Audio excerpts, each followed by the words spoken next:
നമ്മൾ ഇന്നത്തെ ക്ലാസ്സിൽ കണ്ണിലെ പാളികളാണ് നോക്കാൻ പോകുന്നത്. എന്താണ് കണ്ണിലെ പാളികൾ? നമ്മളെന്താണ് സ്പെഷ്യലായിട്ടുള്ള ടോപ്പിക്കുകളെല്ലാം സെപ്പറേറ്റ് എടുത്തെടുത്ത് പോവുകയാണ്. അതുകൊണ്ട് നമുക്കിന്നെന്താ കണ്ണിലെ പാളികൾ മാത്രം ഫോക്കസ് കൊടുക്കാം. ഫോക്കസ് കൊടുക്കുമ്പോൾ എന്താണ് ഡീറ്റെയിൽ ആയിട്ട് നമുക്കത് പഠിക്കാനായിട്ട് പറ്റും. നമുക്ക് സമയം കളയാതെ ക്ലാസ്സിലേക്ക് കടക്കാം. കണ്ണിലെ പാളികൾ വളരെ വിശദമായിട്ട് തന്നെ നമുക്ക് നോക്കാം.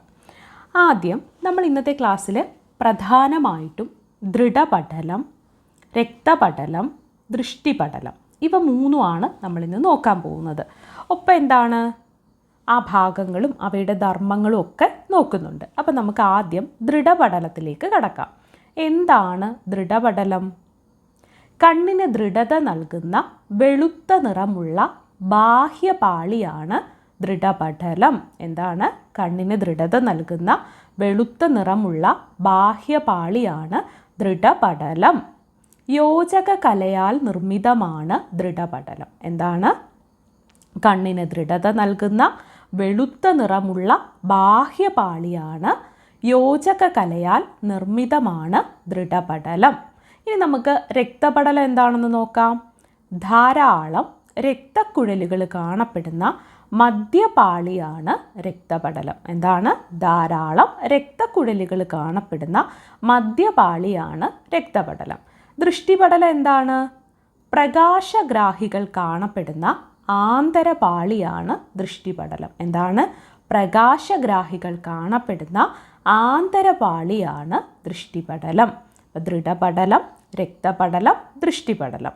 കണ്ണിന് ദൃഢത നൽകുന്ന വെളുത്ത നിറമുള്ള ബാഹ്യപാളിയാണ് യോജക കലയാൽ നിർമ്മിതമാണ് ദൃഢപടലം.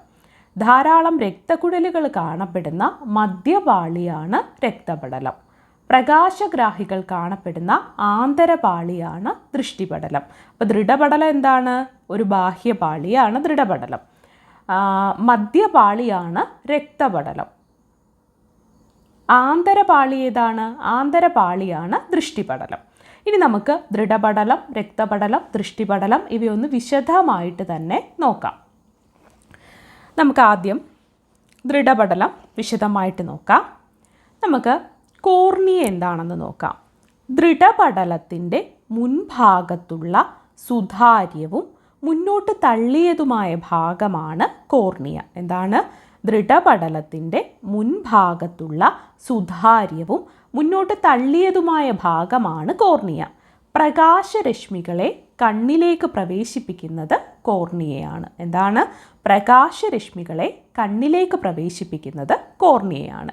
നമ്മൾ ദൃഢപടലം, ഇനി ദൃഢപടലത്തിൻ്റെ ഭാഗങ്ങൾ അവയുടെ ധർമ്മം ഒക്കെയാണ് നോക്കുന്നത്.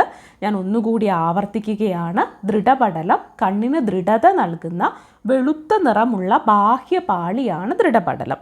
യോജക കലയാൽ നിർമ്മിതമാണ് എന്ത്? ദൃഢപടലം. ദൃഢപടലം യോജക കലയാൽ നിർമ്മിതമാണ്. കോർണിയ ദൃഢപടലത്തിൻ്റെ മുൻഭാഗത്തുള്ള സുതാര്യവും മുന്നോട്ട് തള്ളിയതുമായ ഭാഗമാണെന്ത്? കോർണിയ. പ്രകാശരശ്മികളെ കണ്ണിലേക്ക് പ്രവേശിപ്പിക്കുന്നത് എന്താണ്? കോർണിയയാണ്.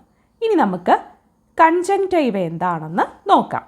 ദൃഢപടലത്തിൻ്റെ മുൻവശത്ത് കോർണിയ ഒഴികെയുള്ള ഭാഗങ്ങളെ ആവരണം ചെയ്ത് സംരക്ഷിക്കുന്ന സ്ഥലമാണ് കൺജങ്ക്റ്റൈവ. എന്താണ്? ദൃഢപടലത്തിൻ്റെ മുൻവശത്ത് കോർണിയ ഒഴികെയുള്ള ഭാഗങ്ങളെ ആവരണം ചെയ്ത് സംരക്ഷിക്കുന്ന സ്ഥലമാണ് കൺജങ്ക്റ്റൈവ. അപ്പം നമ്മൾ ദൃഢപടലം എന്താണെന്ന് പറഞ്ഞു, കോർണിയ എന്താണെന്ന് പറഞ്ഞു, കൺജങ്ക്റ്റൈവ എന്താണെന്ന് പറഞ്ഞു. ഇനി നമുക്ക് രക്തപടലത്തിലെ അതിൻ്റെ ഭാഗങ്ങൾ നോക്കാം. ധാരാളം രക്തക്കുഴലുകൾ കാണപ്പെടുന്ന മധ്യപാളിയാണെന്ത്? രക്തപടലം. ഐറിസ് കോർണിയയുടെ പിൻഭാഗത്തായി കാണുന്ന രക്തപടലത്തിൻ്റെ ഭാഗമാണ് ഐറിസ്. എന്താണ്? കോർണിയയുടെ പിൻഭാഗത്തായിട്ട് കാണപ്പെടുന്ന രക്തപടലത്തിൻ്റെ ഭാഗമാണ് ഐറിസ്. മെലാനിൻ എന്ന വർണ്ണവസ്തുവിൻ്റെ സാന്നിധ്യം ഇരുണ്ട നിറം നൽകുന്നു. എന്താണ്? മെലാനിൻ എന്ന വർണ്ണവസ്തുവിൻ്റെ സാന്നിധ്യം ഇരുണ്ട നിറം നൽകുന്നു. ഐറിസ് കഴിഞ്ഞ് എന്താണ്? ഐറിസ് കഴിഞ്ഞ് നമുക്ക് പ്യൂപ്പിൾ എന്താണെന്ന് നോക്കാം. ഐറിസിൻ്റെ മധ്യഭാഗത്തുള്ള സുഷിരമാണ് പ്രകാശ തീവ്രതയ്ക്കനുസരിച്ച് ഇതിൻ്റെ വലുപ്പം ക്രമീകരിക്കപ്പെടുന്നു. എന്താണ്? ഐറിസിൻ്റെ മധ്യഭാഗത്തുള്ള സുഷിരമാണ് പ്രകാശ തീവ്രതയ്ക്കനുസരിച്ച് ഇതിൻ്റെ വലുപ്പം എന്താണ്? ക്രമീകരിക്കപ്പെടുന്നു. ഇനി നമുക്ക് ദൃഷ്ടിപടലം എന്താണെന്ന് നോക്കാം. പ്രകാശഗ്രാഹികൾ കാണപ്പെടുന്ന ആന്തരപാളിയാണ് ദൃഷ്ടിപടലം. പീതബിന്ദു എന്താണ്? റെറ്റിനയിൽ പ്രകാശഗ്രാഹികൾ കൂടുതലായി കാണപ്പെടുന്ന ഭാഗമാണ് പീതബിന്ദു. എന്താണ്? റെറ്റിനയിൽ പ്രകാശഗ്രാഹി കോശങ്ങൾ കൂടുതലായിട്ട് കാണപ്പെടുന്ന ഭാഗമാണ് പീതബിന്ദു. എന്താണ് പീതബിന്ദു? റെറ്റിനയിൽ പ്രകാശഗ്രാഹി കോശങ്ങൾ കൂടുതലായിട്ട് കാണപ്പെടുന്ന ഭാഗമാണ് പീതബിന്ദു. പ്രതിബിംബത്തിന് ഏറ്റവും തെളിമയുള്ളത് എവിടെയാണ്? പീതബിന്ദുവിലാണ്. എന്താണ്? പ്രതിബിംബത്തിന് ഏറ്റവും തെളിമയുള്ളത് പീതബിന്ദുവിലാണ്. റെറ്റിനയിൽ പ്രകാശഗ്രാഹി കോശങ്ങൾ കൂടുതലായിട്ട് കാണപ്പെടുന്ന ഭാഗമാണ് പീതബിന്ദു. അന്ധബിന്ദു എന്താണ്? റെറ്റിനയിൽ നിന്നും നേത്രനാഡി ആരംഭിക്കുന്ന ഭാഗമാണ് അന്ധബിന്ദു. ഇവിടെ പ്രകാശഗ്രാഹികൾ ഇല്ലാത്തതിനാൽ ആ ഭാഗത്ത് കാഴ്ചയില്ല. എന്താണ്? റെറ്റിനയിൽ നിന്നും നേത്രനാഡി ആരംഭിക്കുന്ന ഭാഗമാണ്. ഇവിടെ പ്രകാശഗ്രാഹികൾ ഇല്ലാത്തതിനാൽ അവിടെ കാഴ്ചയില്ല. നമുക്കിനി പറഞ്ഞ കാര്യങ്ങൾ, അതായത് കണ്ണിലെ പാളികൾ, ആ പാളികളുടെ ധർമ്മങ്ങൾ, അതൊക്കെ നമുക്കൊന്ന് ഡീറ്റെയിൽ ആയിട്ട് ഒന്നുകൂടി പറയാം. ആദ്യം ദൃഢപടലം. ദൃഢപടലം കണ്ണിന് ദൃഢത നൽകുന്ന വെളുത്ത നിറമുള്ള ബാഹ്യപാളിയാണ്. യോജക കലയാൽ ഇത് നിർമ്മിതമാണ്. രക്തപടലം ധാരാളം രക്തക്കുഴലുകൾ കാണപ്പെടുന്ന മധ്യപാളിയാണ്. ദൃഷ്ടിപടലം പ്രകാശഗ്രാഹികൾ കാണപ്പെടുന്ന ആന്തരപാളിയാണ്. കോർണിയ എന്താണ്?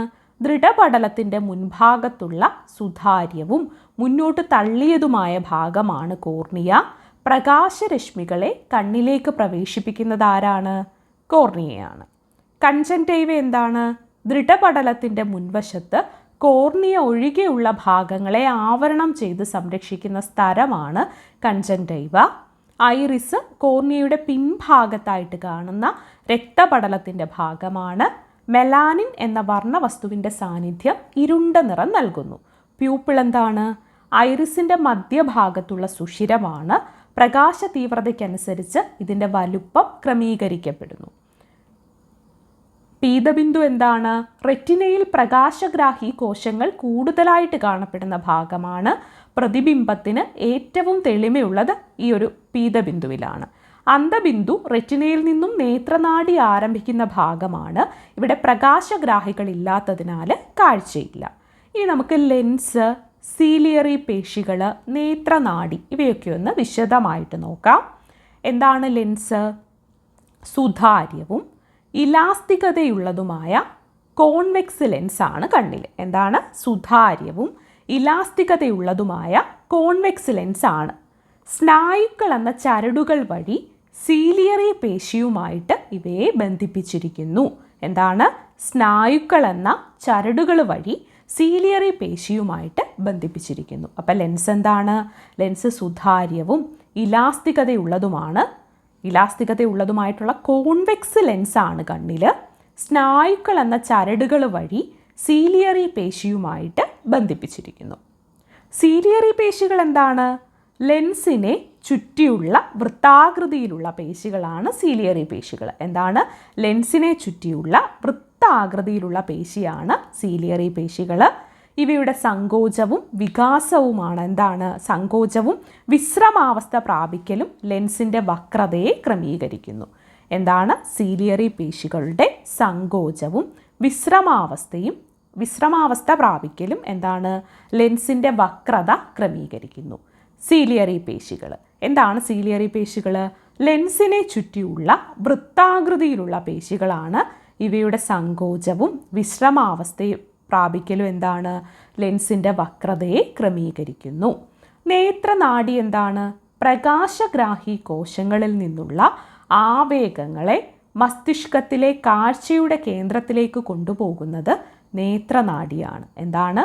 പ്രകാശഗ്രാഹി കോശങ്ങളിൽ നിന്നുള്ള ആവേഗങ്ങളെ മസ്തിഷ്കത്തിലെ കാഴ്ചയുടെ കേന്ദ്രഭാഗത്തിലേക്ക് കൊണ്ടുപോകുന്നത് നേത്രനാഡിയാണ്. അപ്പം നമ്മൾ കണ്ണിലെ പാളികൾ പറഞ്ഞു, ലെൻസ് എന്താണ്, നേത്രനാഡി എന്താണ്, സീലിയറി പേശികൾ എന്താണ് തുടങ്ങിയ കാര്യങ്ങൾ വളരെ വിശദമായിട്ട് തന്നെ പറഞ്ഞു. ഇവ എന്ത് ചെയ്യുക? ഒന്നുകൂടി ആവർത്തിച്ച് കേൾക്കുക. വളരെ ചെറിയ ഒരു പോർഷനായിട്ടാണ് നമ്മളിത് എടുത്തിട്ടുള്ളത്. പക്ഷേ കണ്ണിലെ പാളികളും കണ്ണിലെ ഭാഗങ്ങളും അവയുടെ ധർമ്മങ്ങളും ഒക്കെ വിശദമായിട്ട് തന്നെ പഠിക്കുക.